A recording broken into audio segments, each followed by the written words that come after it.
বিএনপির কুমিল্লা জেলা বিভাগীয় সাংগঠনিক সম্পাদক জনাব অধ্যাপক সেলিম ভূঁইয়া আমাদের মাঝে উপস্থিত আছেন।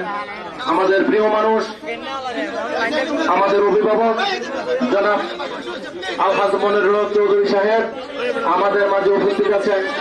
বিএনপির সাবেক কুমিল্লা বিভাগীয় সাংগঠনিক সম্পাদক জনাব মোস্তাক ভাই আমাদের মাঝে উপস্থিত আছেন। কুমিল্লা দক্ষিণ জেলা বিএনপির সম্মানিত আহ্বায়ক জনাব হাজী আমিনুর রশিদ ইয়াসিন ভাই, সম্মানিত নেতৃবৃন্দ, আমি আপনাদের প্রতি অনুরোধ করছি আমাদের মা বোনেরা সেই দুইটা থেকে আমাদের মা বোনেরা এখানে অবস্থান করতে আছেন। আপনারা দয়া করে আপনারা আমাদের মা বোনদেরকে একটু ক্লিয়ার করে দেন, এই জায়গাটা একটু ক্লিয়ার করে দেন। আপনাদের প্রতি বড় জোর অনুরোধ করছি। সম্মানিত ভাইয়েরা, আপনারা দয়া করে, আপনারা সবাই নেতা, আপনারা দয়া করে আমাদের মা বোনদেরকে ক্লিয়ার করে দেন।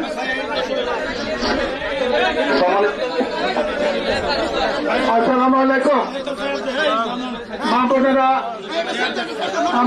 আমাদের দল, আমাদের নেতৃত্বের তরফ থেকে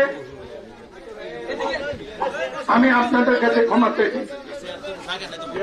3টা অনুষ্ঠান, আপনারা 2টা এসেছেন। এখান থেকে 3 কিলোমিটার দূরে বাড়ি যাবেন কিভাবে তাও ঠিক নেই।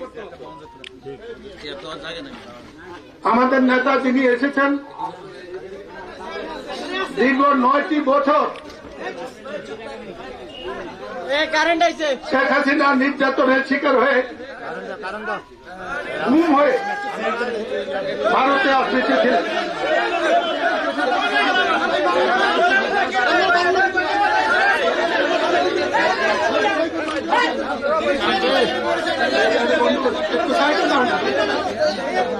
সবাই কেন আসতে হবে? দলের তরফ থেকে আমাদের সিনিয়র নেতারা, ট্রেনিং কমিটির মেম্বাররা আপনাদের সাথে বন্যার এই দুঃসময়ে আপনাদের সাথে সম্পত্তি প্রকাশ করবে। প্রাণ আপনাদের প্রয়োজনের তুলায় কিছু নয়। আমরা আপনাদের সাথে আছি, আমাদের দল আপনাদের সাথে আছে, এটা প্রমাণ করার জন্য জাতীয় দল বিএনপি যে কয়টা লোককে আমি শ্রদ্ধা করি, যে কয়জন লোক আমাকে চিনে, যে কয়টা লোকের কারণে আমি বিএনপিতে, এখানে অনেক আছেন তারা জন্মগতভাবে বিএনপি, আমি অন্য দল থেকে আসছি, আপনারা পাঠিয়েছেন। সুগাজি মাঠে ম্যাডাম আমাকে দলে নিয়েছেন। সুখে দুঃখে বিপদে আপদে আমার যে দায়িত্ব আমাকে স্মরণ করেছে। দীর্ঘ 9 বছর ঘুমের শিকার হয়ে কিছুদিন আগে মাত্র এসছে। দল বলেছে, আমি বিশ্বাস করি সে এখনো সুস্থ নয়, সাথে সাথে রাজি হয়েছে। আমিও সকালবেলা রওনা হয়ে চলে এসেছি। টাইমটা আমাদের নেতারা মিলাইতে পারে নাই। আমি শুধু আমাদের জেলা কমিটির নেতৃবৃন্দকে বলবো, পুরাটা আপনাদের জেলা, আমরা আপনাদেরকে নেতা বানাই নাই, নেত্রী বানিয়েছি। দলটা আমরা করি, এর বাইরে কিছু বলতে চাই না। যদি কোথাও জায়গায় পাই কোনোদিন বলবো। আজকে আমরা কেউ কিছু বলবো না। সেলিম মিয়া সাহেব, সেলিম মিয়া সাহেবকে বলবো, কুমিল্লা শহরে যখন প্রোগ্রাম দেন কোনদিন একই দিন আমার এলাকায় কোন প্রোগ্রাম দেবেনি, স্পষ্ট না করেছিলাম। এতে যদি আমার দলের থেকে অব্যাহতি, জেলা থেকে আসছেন, কেউ বসাতে আমরা 5 জন বসাতে চেয়ারে রাখতে চাইনি, করবেন। কেউ বলে না যে আসবেন, তাইলে চেয়ার আরো কিছু সরাই তুলে দিয়ে আমি শুনিও নেই। সেই জন্য আমি ক্ষমা প্রার্থী। অনুষ্ঠান সংক্ষিপ্ত করে দেন, বক্তৃতা আমি বলবো না। উপস্থিত অত্র এলাকার বানবাসী মানুষ সহ বিভিন্ন পর্যায়ের নেতাকর্মী, বক্তব্য রাখবো না। আমাদের নেতা জননেতা তারেক রহমান বন্যায় আপনাদের যে দুর্দশা সেটা দেখার জন্য এবং বিএনপি জনগণের দল, আপনাদের পাশে বিএনপি থাকার জন্য উনি নির্দেশ দিয়েছেন। বিএনপির প্রতিটি নেতাকর্মী আপনাদের পাশে আছে এবং থাকবে। আপনাদের বিপদে অতীতেও যেরকম বিএনপি ছিল এখনো আছে, এবং সেই জন্যই আমাদের নেতা তারেক রহমান আমাদের দলের অন্যতম স্থায়ী কমিটির সদস্য, প্রভাবশালী সদস্য, সাবেক মন্ত্রী জনাব সালাউদ্দিন আহমেদকে এখানে পাঠিয়েছেন। আমরা ক্ষমা চাচ্ছি আপনাদের দীর্ঘ সময় এখানে বসিয়ে রাখার কারণে, কারণ আজকে কুমিল্লা চান্দিনা থেকে একেবারে ক্যান্টনমেন্ট পর্যন্ত পুরো রাস্তা আপনার গাড়ি চালানোর সুযোগ ছিল না। আমরা সেই বড়ুয়া দিয়ে অনেক রাস্তা ঘুরে তারপরে কুমিল্লাতে এসেছি, এবং কুমিল্লা শহরে প্রচন্ড জ্যাম ছিল। কুমিল্লা শহরে অনেক জায়গায় পানি, সেই জন্য সেটা আপনারা ক্ষমা সুন্দর দৃষ্টিতে দেখবেন। আমাদের মা বোনেরা এখানে আছেন, এত রাত করে আপনারা এখানে বসে আছেন, আপনাদের কাছে আবারও আমি ক্ষমা চেয়ে নিচ্ছি।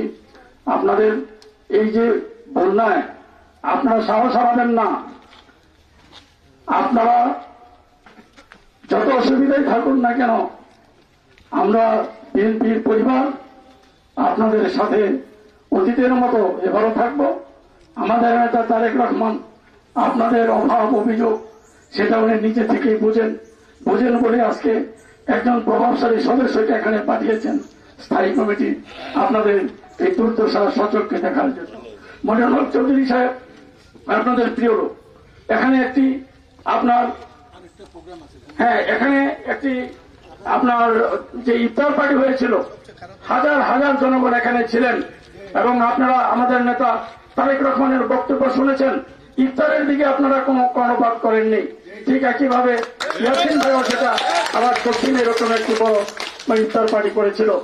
এই এলাকাটা হলো কুমিল্লার এলাকা, হলো বিএনপির এলাকা, সুতরাং আমরা তো আপনাদের পাশে থাকবো। মনিরুল হক চৌধুরী সাহেব সবসময় আপনাদের সেবা করে যাচ্ছেন, ওনার জন্য দোয়া করবেন।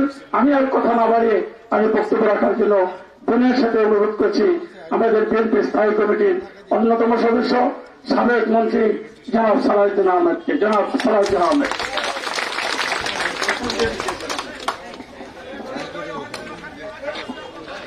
বিসমিল্লাহির রহমানির রহিম। আলহামদুলিল্লাহ, আসসালাতু ওয়াসসালামু আলা রাসূলিল্লাহ। এই এলাকার সর্বজন শ্রদ্ধেয় মুরব্বী এবং বারবার নির্বাচিত এমপি জননেতা আমার শ্রদ্ধেয় বড় ভাই জনাব মনিরুল হক চৌধুরী এবং কুমিল্লা জেলা বিএনপির সম্মানিত সভাপতি হাজী ইয়াসিন এবং সাংগঠনিক সম্পাদক সেলিম ভুঁইয়া, সহ সাংগঠনিক সম্পাদক মোস্তাক, সহ কেন্দ্রীয় নেতা নওশাদ, আমার মুরব্বীগণ এবং মা বোনেরা, আসসালামু আলাইকুম। আমি প্রথমেই আপনাদের কাছে করজোড়ে ক্ষমা প্রার্থনা করছি যে আমাদের হয় এই জায়গায় অনুষ্ঠান রাখা ঠিক হয়নি, আর নেতৃবৃন্দ যারা দায়িত্বে ছিলেন তারা অন্য প্রোগ্রাম সংক্ষিপ্ত করে প্রথমেই এখানে আসা উচিত ছিল। এদিক থেকে আপনারা দয়া করে ক্ষমা সুন্দর দৃষ্টিতে দেখবেন। পরিস্থিতি এবং আসা যাওয়ার ভিতরে অনেক সমস্যা ছিল, মহাসড়কে জ্যাম ছিল, বিভিন্ন বিষয় আপনারা শুনেছেন, আমাদের কোন নিয়ন্ত্রণ ছিল না। আমি দেশনেত্রী বেগম খালেদা জিয়ার নির্দেশে আপনাদের দেখতে এসেছি। উনি গুরুতর অসুস্থ অবস্থায় আছেন, কিন্তু আপনাদের বলেননি। আমাদের প্রিয় নেতা দেশনায়ক জনাব তারেক রহমান কালকে আমাদের সাথে মিটিং করেছেন, রাত্রে মিটিং করেই বলেছেন যে আগামীকাল থেকে আপনারা সমস্ত বন্যা উপদ্রুত এলাকায় চলে যান, দায়িত্ব ভাগ করে দিয়েছেন। আমি রাত 10টার পরেই জনাব মনিরুল চৌধুরীর সাথে কথা বলেছি, হাজী ইয়াসিন সাহেবের সাথে কথা বলেছি, সেলিম ভাইয়ের সাথে কথা বলেছি, আপনারা পারবেন কিনা কালকে ব্যবস্থা করতে।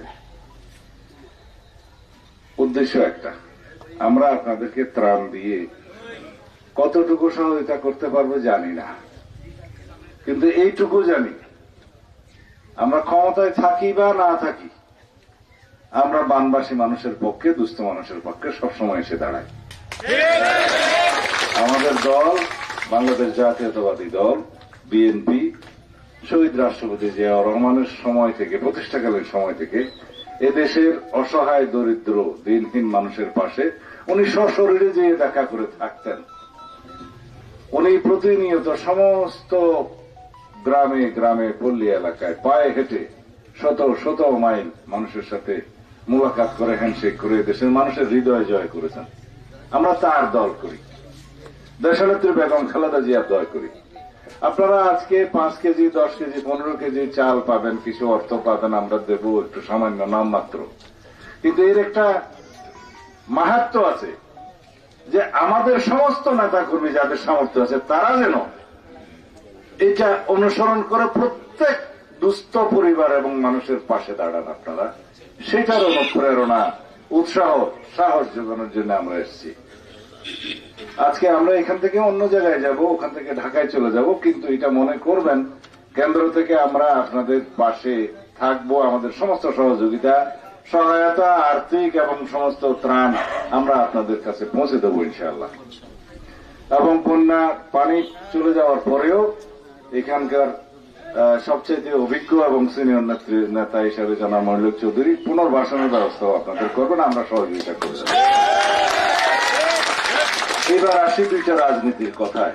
কেন আমরা বারবার বন্যা উপদ্রুত হই? কেন কুমিল্লা, নোয়াখালী, ফেনী, লক্ষ্মীপুর, ব্রাহ্মণবাড়িয়া, হবিগঞ্জ, মৌলভীবাজার, সুনামগঞ্জ, সিলেট, এই পূর্বাঞ্চল, আমাদের দক্ষিণ পূর্বাঞ্চল এবং পূর্বাঞ্চল, কেন এমনকি চট্টগ্রামের খাগড়াছড়ি, রাঙ্গামাটি পর্যন্ত, চট্টগ্রাম পর্যন্ত কেন বন্যা উপদ্রুত হয়? একমাত্র কারণ আমাদের উজানে ভারতীয় নদীতে বাঁধ দিয়ে তারা অসময়ে আমাদেরকে পানি দেয়, কিন্তু আমাদের যখন সময় দরকার পানি তখন পানি দেয় না।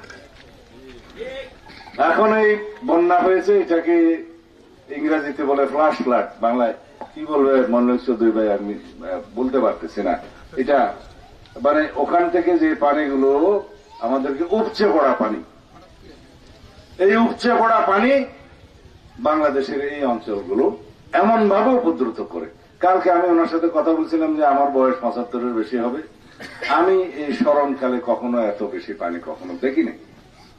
রাত্রে উনি আমাকে বলে, তার মানে দাঁড়াচ্ছে আমরা উজানের পানিতে সবসময় সয়লাভ হয়ে যাই, কিন্তু এটা নিয়ন্ত্রণের জন্য উভয় দেশে যে আলাপ আলোচনা দরকার, দর কষাকষির দরকার, সেরকম সরকার বিগত 15-17 বছরে বাংলাদেশে ছিল না। এই কারণে ছিল না, তারা ছিল তাদের বসংবদ সরকার, তাদের গৃহপালিত সরকার, এবং তাদের করদ রাজ্য বানিয়েছিল আমাদের এই বাংলাদেশকে। আমরা সেই অবস্থা থেকে উত্তরণ পাওয়ার একটা মাত্র উপায় আছে, সেটা হচ্ছে আপনাদের ভোটে, আপনাদের সমর্থনে বাংলাদেশের জনগণের সরকার প্রতিষ্ঠিত হতে হবে, শক্তিশালী গণতান্ত্রিক সরকার প্রতিষ্ঠিত হতে হবে। তাহলে পরে সেই সরকার বিদেশি আরেকটি রাষ্ট্রের সাথে সার্বভৌম সমতার ভিত্তিতে দর কষাকষি করতে পারে, পানির ন্যায্য হিসার জন্য চুক্তি করতে পারে, এবং অন্যান্য সকল বিষয়ে আমাদের অধিকার আদায় করতে পারে, অধিকার সমুন্নত রাখতে পারে। সেই সরকার কি আওয়ামী লীগ ছিল? এই আওয়ামী লীগ ছিল ক্ষমতায় থাকার জন্য প্রয়োজনে লক্ষ মানুষকে হত্যা করবে, এই ছিল আওয়ামী লীগ। এই আওয়ামী লীগ সরকার ছিল পৃথিবীর মধ্যে নিকৃষ্টতম ফেসিবাদী সরকার, একবিংশ শতাব্দীর জঘন্যতম স্বৈরাচারী সরকার। আমি আমার সমস্ত স্টেটমেন্ট এবং বক্তৃতায় প্রায় সময় বলতাম যে পৃথিবীর অতি ইতিহাসে, সভ্য দুনিয়ার ইতিহাসে কোন ফেসিবাদী, কোন স্বৈরাচারী সরকারের স্বাভাবিকভাবে পতন হয় নাই, অস্বাভাবিক পতন হয়েছে, নির্মম নিষ্ঠুরভাবে পতন হয়েছে। এটা আরো একবার প্রমাণিত হল। শত সহস্র শহীদের রক্তের বিনিময়ে অর্জিত নতুন স্বাধীনতা আমাদেরকে অর্থবহ করতে হবে। কিভাবে অর্থবহ করব?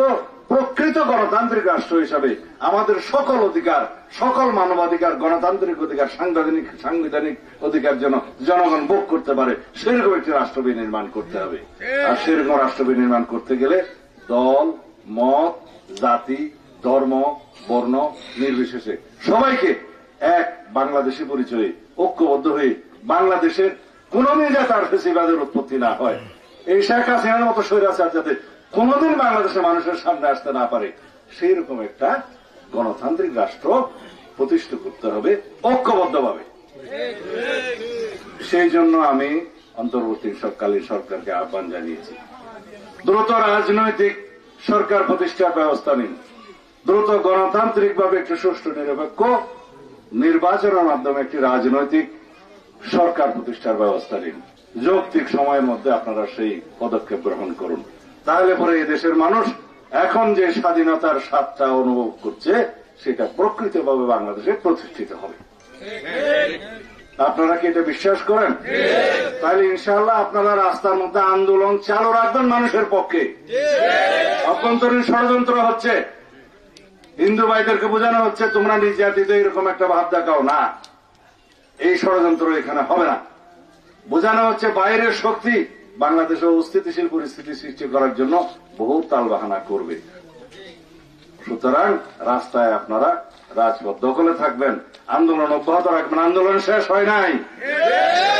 যতক্ষণ পর্যন্ত একটি গণতান্ত্রিকভাবে নির্বাচিত শক্তি, রাজনৈতিক শক্তি সংসদে না যাবে, সরকার না করবে, ততক্ষণ পর্যন্ত এই ষড়যন্ত্র অব্যাহত থাকবে।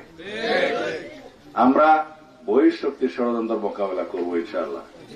আভ্যন্তরীণ বিভিন্ন রকমের ষড়যন্ত্র আমরা মোকাবিলা করব। কোন শক্তিতে? আপনাদের ঐক্যবদ্ধ রাজপথের আন্দোলনের শক্তিতে। এটা আপনারা বজায় রাখবেন, আন্দোলন বন্ধ করবেন না। সংগ্রাম আমাদের চালু রাখতে হবে। এই সরকারকেও চাপে রাখতে হবে তারা যেন গণতন্ত্রের পক্ষে থাকে, দ্রুত একটি গণতান্ত্রিক ব্যবস্থা প্রতিষ্ঠা করে। তা না হলে ইনারাও হয়তো স্বাধীনভাবে বলবে যে আমরা যতদিন মন চায় থাকবো, এটা হবে না। যাই হোক, আমি এখানে আর বেশি বক্তব্য না দিয়ে আমার বড় ভাইকে বলবো যে গানটা আপনি কয়েকজনকে দিয়ে তারপর আমরা পরবর্তী জায়গায় যাব। আপনাদের সকলকে আমার বক্তব্য শোনার জন্য ধন্যবাদ জানাচ্ছি, কৃতজ্ঞতা জানাচ্ছি। আবারও ক্ষমা চেয়ে নিচ্ছে আমাদের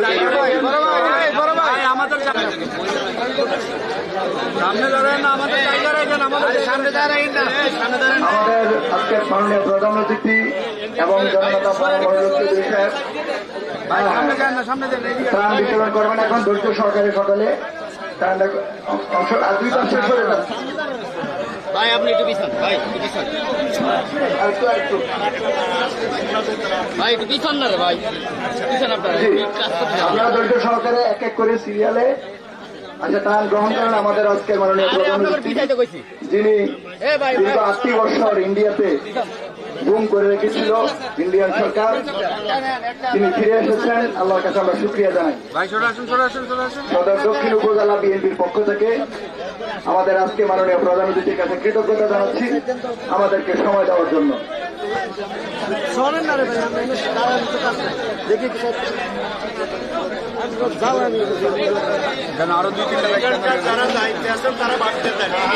উত্তর দিক থেকে সিরিয়ালে একজন একজন করে আসেন, একজন একজন করে আসে যান, একজন একজন করে আসেন, সিরিয়ালে একজন করে আসেন। জি তারা এখনো পান নাই, তারা সবাই সিরিয়ালে ত্রাণ নিয়ে যাবেন। আমাদের পর্যাপ্ত ত্রাণের ব্যবস্থা আছে, পর্যাপ্ত ত্রাণের ব্যবস্থা আছে।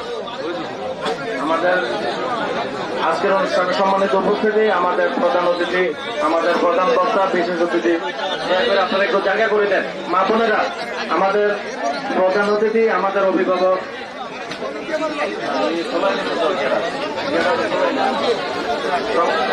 দয়া করে একটু জায়গা করে দেন। আমাদের প্রধান অতিথি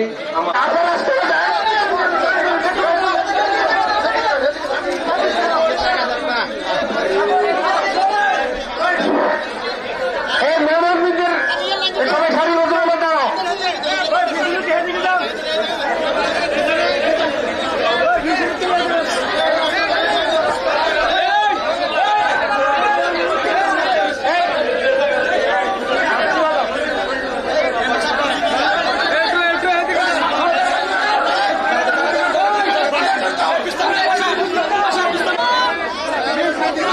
আমি সবাইকে সালাম দিচ্ছি, আসসালামু আলাইকুম।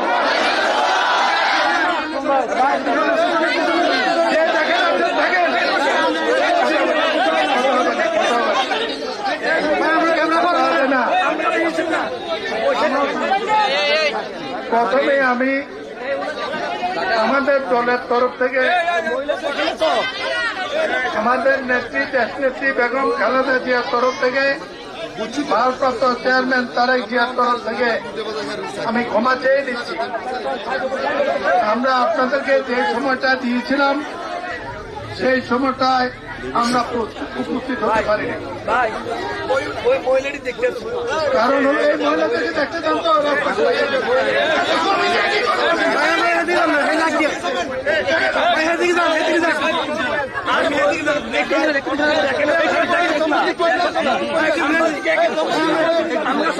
এখানে যিনি আছেন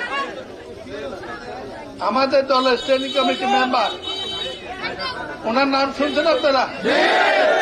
কে উনি? 6 বছর দুনিয়াতে থাকার কথা ছিল না, আল্লাহ রেখে গেছে। সে অনেক কাহিনী। কিছুদিন আগে এসছে, এখন পর্যন্ত সুস্থ হইতে পারে নাই। কালকে রাত্রে 10টার সময় স্ট্যান্ডিং কমিটি মিটিং শেষ হওয়ার পর সিদ্ধান্ত হয়েছে যে দলের উচ্চ পর্যায়ের নেতৃবৃন্দ আপনাদের সাথে দেখা করতে আসবে। প্রাণ দিয়ে আপনাদেরকে খুশি করতে পারবো না। রাত্রে 10টার সময় আমরা যা প্রস্তুতি সম্ভব, প্রাণ আমরা অনেক পেয়েছি। আমি আজকে সকালে যেখানে বলছি কিনেছি সব পেয়েছি। কালকে বন্ধের দিনে রাত্রে চাউল কিনেছি, অমুক কিনেছি, হয়েছে। এটা দিয়েও আপনাদেরকে খুশি করা যাবে না। আপনাদের সাথে আমাদের দল আছে, আমাদের নেত্রী আছে, আর এই জন্যই সবচেয়ে নির্যাতিত নেতা, তার একটা পরিচয় আছে। আমরা যখন বিএনপিতে যোগদান করি জাতীয় পার্টি থেকে, তখন বিএনপি একটা বড় দল, আমাদের কথা কে মনে রাখে? নেত্রীর সাথে দেখা হইলে নেত্রী একটু জিজ্ঞাসা করার, অন্যরা মনে করে একটা আপদ হয়েছে। আমার এই ভাই যুবক সালাউদ্দিন গ্রেফতার হয়েছে, বুড়া সালাউদ্দিন ফিরেছে। আলহামদুলিল্লাহ।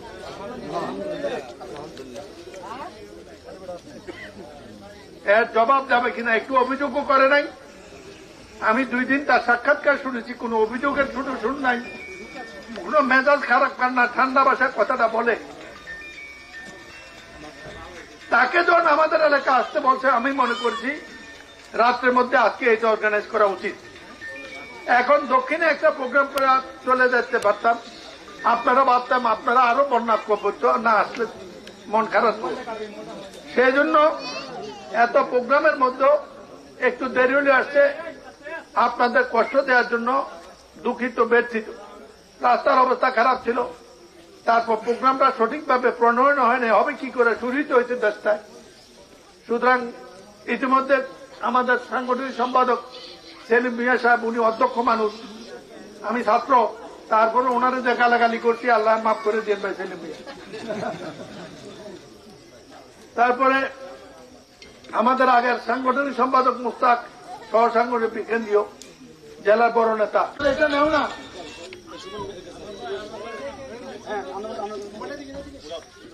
ছাত্র, উনি আমাদের অভিভাবক, উনি আমাদের সাথে মাঝে মাঝে যেটা রাগ করে, আমাদের সংশোধন করে, সেটা আমরা মনে করি আমাদের জন্য এটা আশীর্বাদ।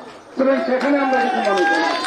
আজকে এই সময়ে যে আপনারা বসে আছেন, আপনারা তো ত্রাণ নেওয়ার জন্য বসে নেই, আপনারা বসে আছেন, আমাদেরকে ভালোবাসেন, জানেন যে আপনাদের দুর্দিনে আসলে প্রবীণ রাজনীতিবিদ না, এখনো মৈনব চৌধুরী কুমিল্লার মেহনতি মানুষের নেতা হিসেবে, জাতীয় নেতা হিসেবে সারা বাংলাদেশে প্রতিষ্ঠিত একজন মৈনব চৌধুরী আমাদের গর্বের বিষয়। পাশাপাশি এই বৈষম্য আন্দোলনের সময় ওনারই কন্যা সন্তান সারা বাংলাদেশে যেই মেধাবী ছাত্রছাত্রীর পক্ষে ভূমিকা রেখেছেন, সেটাও এক বিরল ইতিহাস। সেই ওনার এই নির্বাচনী সংসদীয় আসনে এসে এবং আমরা ম্যাডাম জিয়ার সাথে ওনার রূপ মূর্তি এবং প্রথম ওনার নিখোঁজের জন্য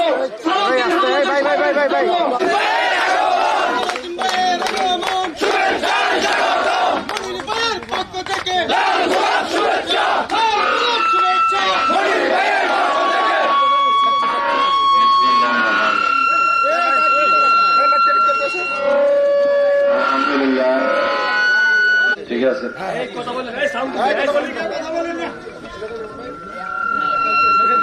উপস্থিত আমার শ্রদ্ধেয় মুরব্বী, বাংলাদেশের প্রখ্যাত জননেতা বহুবার নির্বাচিত সাবেক এমপি জনাব মনিরুল চৌধুরী, কুমিল্লা বিএনপি সাংগঠনিক সম্পাদক অধ্যক্ষ সেলিম ভূঁইয়া, সহ সাংগঠনিক সম্পাদক মুস্তাক, কেন্দ্রীয় নেতা রিয়াজউদ্দিন নসর সহ স্থানীয় নেতৃবৃন্দ, আমার মুরব্বীগণ এবং আমার মা বোনেরা, আসসালামু আলাইকুম রহমতুল্লাহ। আমি আপনাদের সবার কাছে ক্ষমা চেয়ে নিচ্ছি। আমাদের আসার কথা ছিল অনেক আগে, রাস্তার প্রতিবন্ধকতা এবং আগের 2-3টা জায়গায় রিলিফ প্রচারণ এবং এই ছোটখাটো জনসভার কারণে আমাদের অনেক দেরি হয়েছে। আপনারা দীর্ঘক্ষণ অপেক্ষা করেছেন।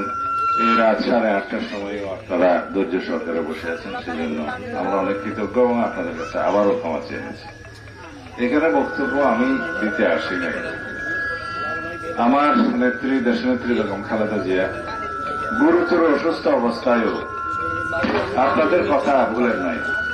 তিনি আমাদের নির্দেশ দিয়েছেন, তোমরা দেশের সমস্ত বন্যা উপদ্রুত এলাকায় অতি দ্রুত যাও, বানবাসী মানুষের পাশে দাঁড়াও, তাদেরকে সাহায্য সহযোগিতা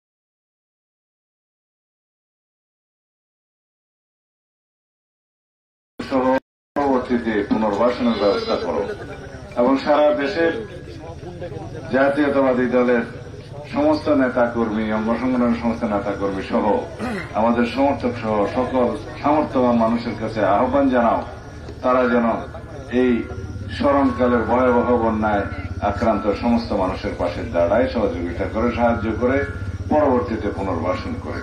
সেই নির্দেশ পালনের জন্য এসেছি আপনাদের সাথে দেখা করতে। আমার নেতা, আমাদের সম্মানিত ভারপ্রাপ্ত চেয়ারম্যান দেশনায়ক জনাব তারেক রহমান গতকালকেই আমাদের স্ট্যান্ডিং কমিটির মিটিং করে সাথে সাথে নির্দেশ দিয়েছেন, সকাল থেকে আমাদের প্রত্যেককে জায়গা ভাগ করে দিয়েছেন, কে কোথায় যাবে, অতি শীঘ্র চলে যাও। আমরা রাত 10টার সময় আমি জনাব মন্ডল চৌধুরীর সাথে কথা বলেছি, জেলা বিএনপির সভাপতি হাজী ইয়াসিন এবং সাংগঠনিক সম্পাদক সেলিম ভূঁইয়া, অধ্যক্ষ সেলিম ভূঁইয়ার সাথে কথা বলেছি, যেভাবেই পারেন আপনারা আগামীকালকে 12টার মধ্যে সবকিছু সবার সাথে কথা বলে সমন্বয় সাধন করে ত্রাণ বিতরণ সহ আমাদের যাওয়ার ব্যবস্থা করেন। আপনারা নিজেরা স্থানীয়ভাবে সমস্ত এলাকায় ত্রাণ বিতরণ করেন, সবাইকে উদ্ধার কাজে নিয়োজিত করেন। এই বার্তা আপনাদেরকে এই জন্য দিতে এসেছি। ত্রাণ তো বেশি আমরা দেব না, আমাদের সামর্থ্যের মধ্যে দেব, কিন্তু যেই সংবাদটা, যেই সাহসটা আপনাদেরকে যোগাতে এসেছি তা হল বিএনপি ক্ষমতায় থাকুক আর না থাকুক, সবসময় এদেশের গরিব দুঃখী মেহনতি পাশেই আছে, থাকবে, অতীতেও ছিল। এই শিক্ষা আমাদের মহান নেতা রাষ্ট্রপতি জিয়াউর রহমান দিয়ে গেছেন।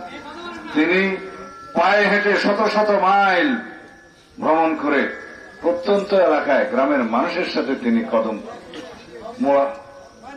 করতেন, হাত মিলাতেন, জিজ্ঞেস করতেন, দেশের মানুষের অবস্থা বোঝার চেষ্টা করতেন। কুড়িঘর থেকে শুরু করে সর্বোচ্চ সামর্থ্যবান মানুষ কার কি অভাব, কি জীবনযাত্রা, কি প্রয়োজন, সবকিছু সরজমিনে তিনি তদারক করতেন।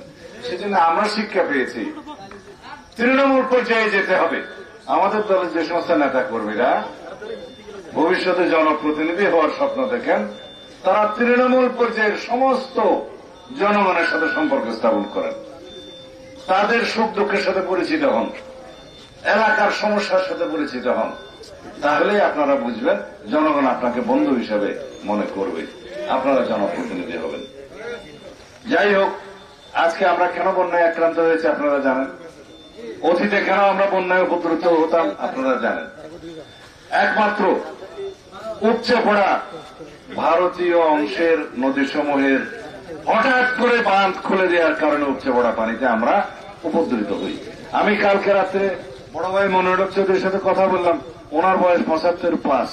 উনি বলতেছেন আমার জীবদ্দশায় আমি এইরকম উচ্চতায় পানি দেখি নাই।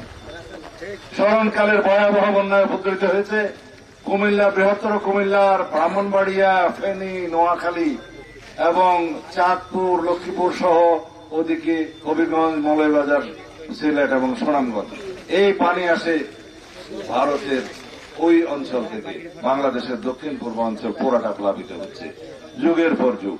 কেননা বিগত 15-17 বছর যাবৎ যেই ম্যান্ডেটবিহীন, ভোটারবিহীন, অগণতান্ত্রিক, অবৈধ নিশিরাতের সরকার বাংলাদেশের মানুষের উপরে অধিষ্ঠিত ছিল অবৈধভাবে, তারা এগুলো নিয়ে ভারত সরকারের সাথে কথা বলতে পারে না, কথা বলার কথাও না। তারা ছিল তাদের গোলাম সরকার, তাবেদার সরকার। শুধুমাত্র ক্ষমতায় থাকার জন্য যারা শত সহস্র শহীদের রক্ত বইয়ে দিতে পারে, তারা কোনদিন এদেশের মানুষের জন্য ভাবতে পারে না। সেই জন্য একটি গণতান্ত্রিক নির্বাচিত শক্তিশালী সরকার দরকার, যারা আপনাদের পক্ষে কথা বলতে পারবে তাদের সাথে, যারা দর কষাকষি করতে পারবে তাদের সাথে, যারা বাংলাদেশের স্বার্থকে সমুন্নত রেখে একটা চুক্তি করতে পারবে, যারা সার্বভৌম সমতার ভিত্তিতে বাংলাদেশের মানুষের স্বার্থকে ঊর্ধ্বে তুলে ধরে বিদেশের সাথে চুক্তি করতে পারবে, দর কষাকষি করতে পারবে। সেরকম একটা সরকার প্রতিষ্ঠিত না হওয়া পর্যন্ত আমরা এই দুঃখ দুর্দশায় থাকবো। এখন বাংলাদেশ নতুনভাবে স্বাধীন হয়েছে, রক্তস্নাত বিপ্লবের মধ্য দিয়ে শহীদের যে অঙ্গীকার বাংলাদেশের মানুষের সামনে আমরা পেয়েছি, সেই অঙ্গীকার বাস্তবায়ন করতে হবে। তাদের স্বপ্ন এবং তাদের অঙ্গীকার হচ্ছে একটি শক্তিশালী, বৈষম্যহীন, সাম্যভিত্তিক, সামাজিক মর্যাদা ভিত্তিক, সমাজের সুবিচার ভিত্তিক রাষ্ট্র সমাজ প্রতিষ্ঠা করতে হবে। তাহলে পরে প্রত্যেকের ভোটের মর্যাদা থাকতে হবে, প্রত্যেকের ভোটের অধিকার থাকতে হবে, কথা বলার অধিকার থাকতে হবে, জনসমাবেশের অধিকার থাকতে হবে, মানবিক অধিকার, গণতান্ত্রিক অধিকার, সাংবিধানিক অধিকারের সমস্ত কিছু এই দেশের জনগণকে ভোগ করতে হবে। সুতরাং সেই রকম একটি সরকার এবং গণতান্ত্রিক সরকার প্রতিষ্ঠিত করতে গেলে আমাদের সবাইকে ঐক্যবদ্ধ থাকতে হবে।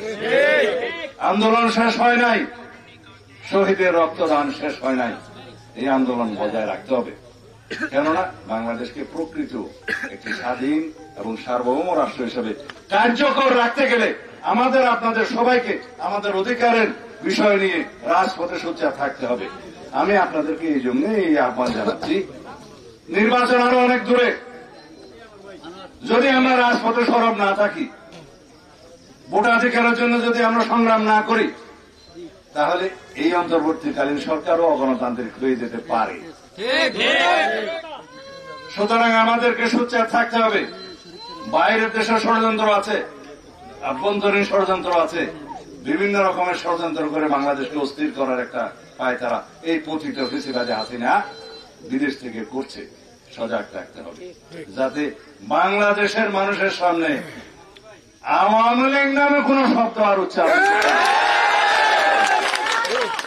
যারা গণহত্যাকারী, যারা শত সহস্র শহীদের রক্ত নিয়েছে বাংলাদেশে, হেলিকপ্টার থেকে গুলি করে সাধারণ মানুষ, শিশু সহ গণহত্যা চালিয়েছে, তারা বাংলাদেশে আর রাজনীতি করার অধিকার রাখে না। সুতরাং আমাদেরকে সজাগ থাকতে হবে আমাদের অধিকারের জন্য। রাজপথে আপনাদেরকে সক্রিয় থাকতে হবে। যতদিন পর্যন্ত গণতান্ত্রিকভাবে একটি নির্বাচিত সরকার, রাজনৈতিক সরকার প্রতিষ্ঠিত না হয়, ততদিন পর্যন্ত আপনারা সোচ্চার থাকবেন। এটা ছাড়াও আরো অনেক ষড়যন্ত্র 111-এর মতো পায়তারা করার চেষ্টা করবে।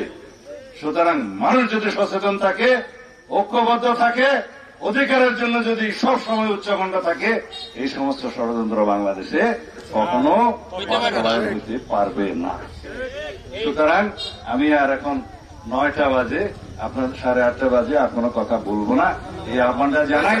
আমি কয়েকটি ত্রাণ বিতরণ করে আপনাদেরকে অনুরোধ করবো, যারা স্থানীয় দায়িত্বে আছেন, আপনারা পরবর্তীতে সবাইকে এগুলো বিতরণ করবেন।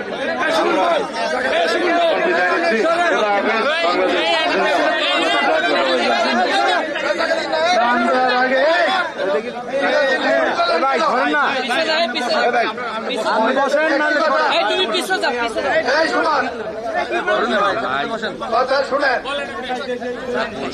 মেহেরপুর থেকে বাইদিক থেকে আমার যা মা বোনেরা এসছেন এদের রাস্তা তাদেরকে কে পৌঁছে দেবেন? তাদেরকে একজন মহিলা যদি বিপদে পড়ে, কালকে খবর আছে। হ্যাঁ, মনে রাখেন। ঠিক আছে, আপনারা মারা বসেন, আমাদের নেতা কয়েকজনকে দেবে, বাকিগুলো আমাদের নেতারা দেবে। তারা দেওয়ার পর আমাদের দল আপনাদেরকে বাড়িতে পৌঁছে দেওয়ার ব্যবস্থা করবে, আপনাদের সাথে লোক দেবে। এটা আবার ভাই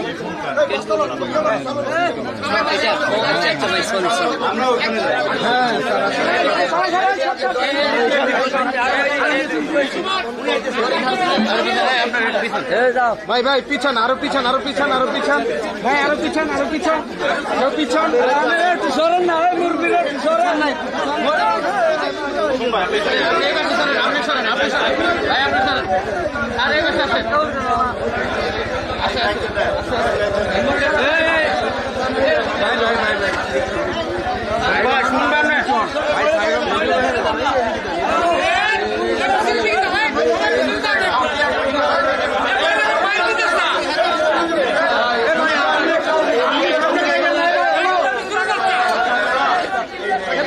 আপনি সামনে যান, মহিলা নিচে দেখতে পাচ্ছেন।